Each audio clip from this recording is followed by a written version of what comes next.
Salut à tous, on continue toujours dans notre série de vidéos. Cette fois-ci, nous allons parler de modèles de déploiement du cloud computing. Donc, nous allons voir le cloud privé, le cloud public et aussi le cloud hybride. Donc, on pourra aussi parler des clouds communautaires, même si ce n'est pas sur la liste. Alors, lorsqu'on parle de modèles de déploiement, on voit juste en général où se trouvent vos serveurs, où se trouvent les données, qui gère ces données et qui gère ces serveurs. Comme nous avons vu dans la définition, on a défini le cloud computing, nous avons défini le caractéristique du cloud computing et aussi ce qu'on doit savoir généralement, comme je l'ai dit, on peut se dire le composant du cloud computing. Dans le composant du cloud computing, en général, nous avons un client, ok? Donc, en général, dans le composant de cloud computing, nous avons un client, ok? Ah, ça y est. Donc, nous avons un client. Donc, on peut se dire le composant du cloud computing. Nous avons d'une part un client, ok, de l'autre part, on s'est dit Internet, ok, et de l'autre part, c'est là où nous voyons le composant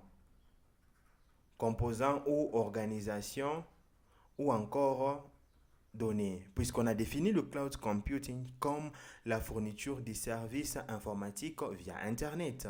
Donc, on a un fournisseur ici qu'on va appeler un provider, fournisseur de services. On a un client qui va demander ses services via Internet. Et ce client, ça peut être un seul utilisateur ou ça peut toutefois être une organisation. Donc, c'est ce qu'on avait vu dans la partie cloud computing. Alors, ça se fera la même des choses ici, comme on a défini le cloud privé, public et hybride. Donc, on va juste déterminer dans ces méthodes de déploiement, lorsqu'on déploie le cloud, où se trouve le serveur, où se trouve le données, qui gère par exemple plutôt où se trouve le serveur, où se trouve toute cette infrastructure, qui les gère, le partage avec qui. C'est là où on parle beaucoup plus des modèles de déploiement. Commençons avec le cloud privé. On nous dit le cloud privé, généralement, c'est les organisations qui créent un environnement dans leur propre cloud. On se dit, vous êtes par exemple une organisation X ou une organisation Z. Vous décidez de créer votre propre infrastructure. Et cette infrastructure peut être ou cette infrastructure est déployée pour donner l'accès aux utilisateurs qui sont connectés. Et ces utilisateurs appartiennent uniquement à votre entreprise. Donc, d'où la responsabilité. C'est l'organisation qui fournit les services et responsable de toute l'infrastructure. Et ne fournit accès qu'aux utilisateurs de cette entreprise. On se dit, par exemple, dans le cloud privé, l'organisateur, une entreprise, on se dit notre entreprise Sora. L'entreprise Sora possède un cloud, tout un data center avec plusieurs serveurs interconnectés et ainsi de suite. Et ces serveurs sont partagés via Internet. Ce n'est que les utilisateurs ou le travailleur, on se dit plus simple, le travailleur de l'entreprise Sora n'ont accès qu'à ces data centers ou à ces serveurs.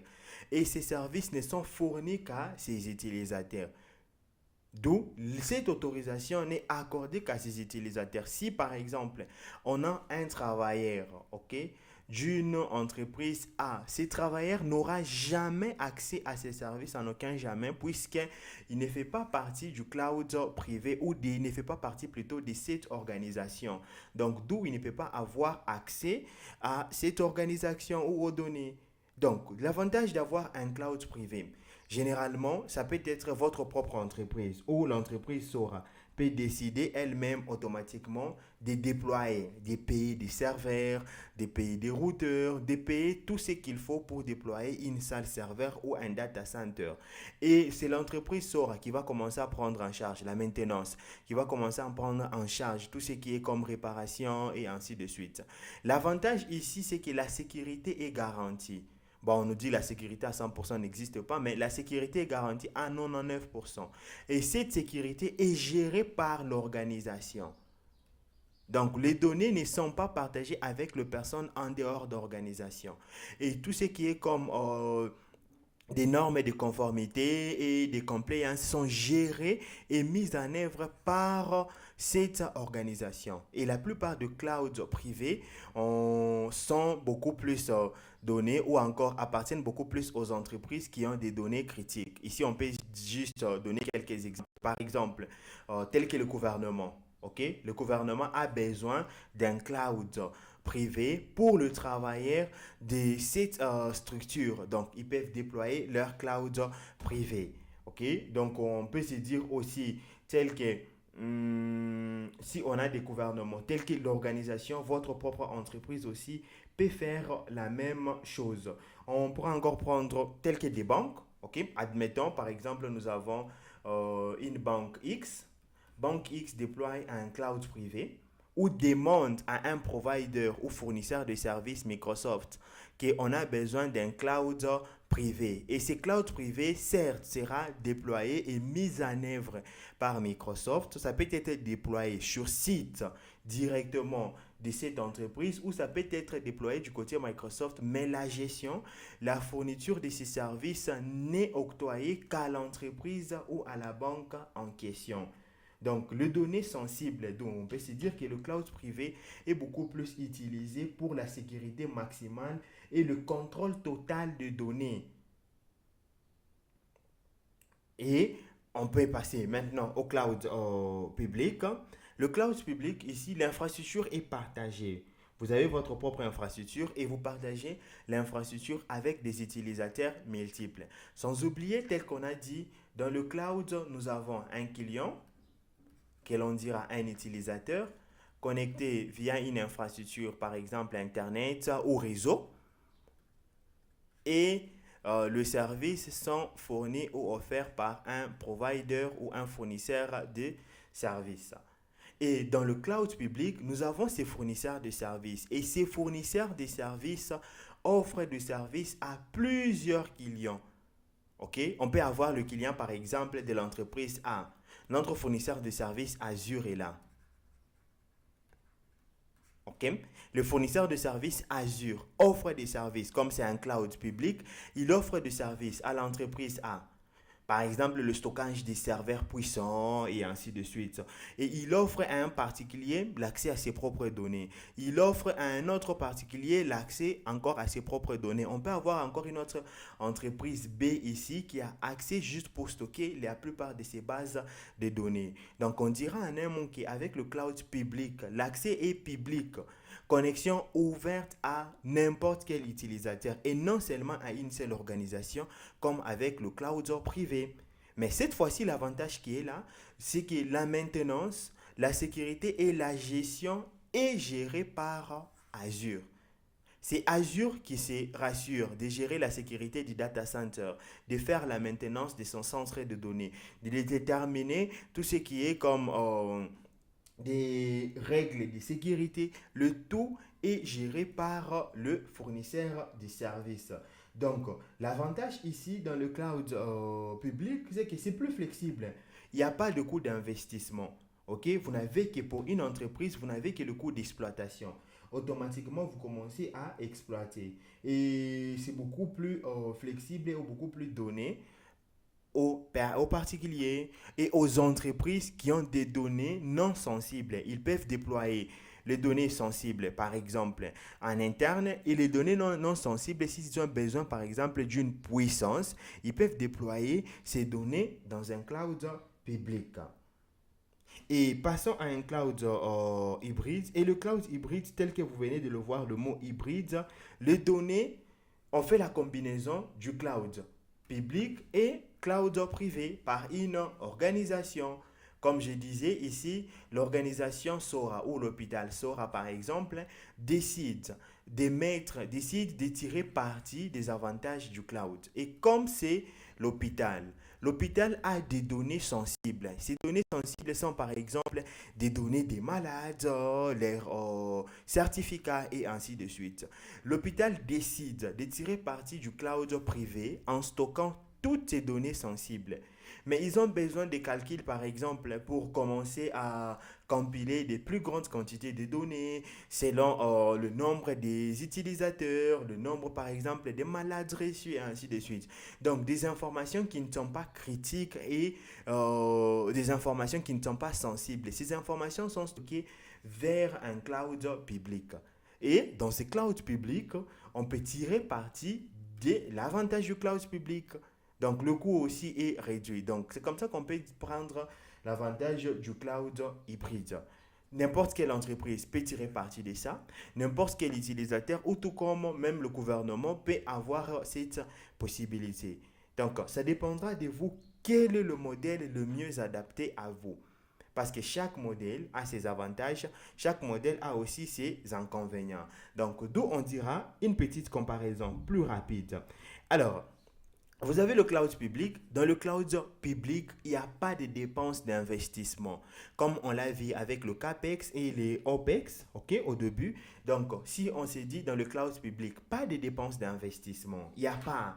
Donc, pour se dire que l'on doit payer un data center, l'on doit payer ceci, il n'y a pas de dépenses d'investissement. Et les applications peuvent être rapidement provisionnées et déprovisionnées. Donc, on peut décider, par exemple, de commencer à déployer un serveur dans juste un simple clic avec 100 gigas de disque dur ou par exemple avec 32 gigas de RAM, ça va dépendre 128 et ainsi de suite.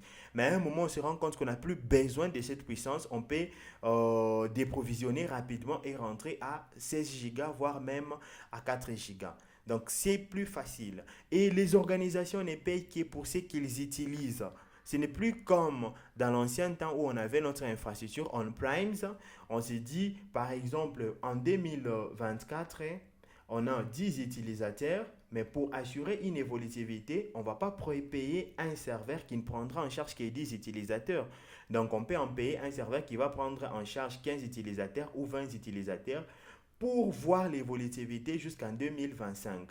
Et ici, on aura de l'espace, on gaspille pendant un temps. Mais ça nous rassure que lorsqu'on sera en 2025, on n'aura plus à refaire toute notre infrastructure. Mais si l'organisation décide d'aller vers le cloud public, il n'y a plus à avoir tout ça. Donc, on ne paye qu'en 2024 pour 10 utilisateurs. Dès qu'on arrive en 2025, on commencera à payer que pour 20 utilisateurs. Dès qu'on arrive en 2026 et qu'on rentre à 5 utilisateurs, on rentre aussi, on désapprovisionne pour rentrer au paiement des 5 utilisateurs. Donc, l'avantage ici, c'est que vous pouvez commencer à exploiter, vous pouvez créer votre entreprise directement en tirant parti des bénéfices du cloud public. Tandis que le cloud privé, le matériel doit être attaché pour le démarrage et la maintenance. Ici, vous avez besoin d'un capital d'investissement. Et le matériel est acheté et attaché à votre organisation. Vous devez payer pour la partie maintenance, vous devez payer les achats, tout ce qui est comme taxes et ainsi de suite. Et les organisations ici, l'avantage c'est que vous avez le contrôle total sur toutes les ressources et l'infrastructure, d'où la sécurité est au maximal. Et les organisations sont responsables de la maintenance et de la mise à jour de matériel. Donc, vous allez vous rendre compte que dans le cloud public, on peut avoir un IT qui n'est pas expérimenté, tellement expérimenté. Mais dans le cloud privé, on a besoin des IT qui sont expérimentés, puisque ce sont ces IT qui doivent gérer le matériel, qui doivent faire la maintenance, qui doivent tout gérer. Maintenance, mise à jour et ainsi de suite. Donc, le cloud privé est dédié sur site. Souvent, on dit on-primes. OK? On-primes en anglais et en français, on dit dédié sur site. Et la sécurité et les données, le serveur est donné à votre entreprise. Tandis que le cloud hybride, l'avantage qui est là, si on se dit par exemple, on a une entreprise qui doit tirer parti de ces deux, le cloud public et privé, et que les données sensibles seront stockées sur le privé, les données non sensibles, on a besoin de la puissance et des calculs juste pour un temps, on prend le cloud public. OK? Donc, d'où le cloud hybride offre beaucoup plus de flexibilité. Les organisations vont déterminer les applications exécutées ici et ainsi de suite. Et vous pouvez gérer tout ce qui est comme la conformité et les exigences légales en fonction de votre pays. Puisqu'il y a des pays, par exemple, on vous dit, pour les données d'une entreprise B, ces données ne peuvent jamais quitter l'entreprise et ces données ne peuvent jamais quitter le pays. Ça doit rester dans le pays. Et vous devez suivre les exigences légales du pays. D'où les données de l'entreprise sensible restent sur le cloud privé. Mais les données qui ne cadrent pas, ok, aux exigences légales, on les met sur le cloud public. Puisque le cloud public, ces données peuvent être stockées dans n'importe quel pays, dans n'importe quelle région, que l'on verra un peu plus tard. Donc, c'est un peu ça comme avantage et aussi comparaison sur le 3 modèles. Donc, dans notre prochaine vidéo, là, nous allons voir un autre point un peu plus important au fur et à mesure qu'on évolue. Comme je l'ai dit, on continue à entrer en profondeur. Donc, on se voit dans la prochaine vidéo.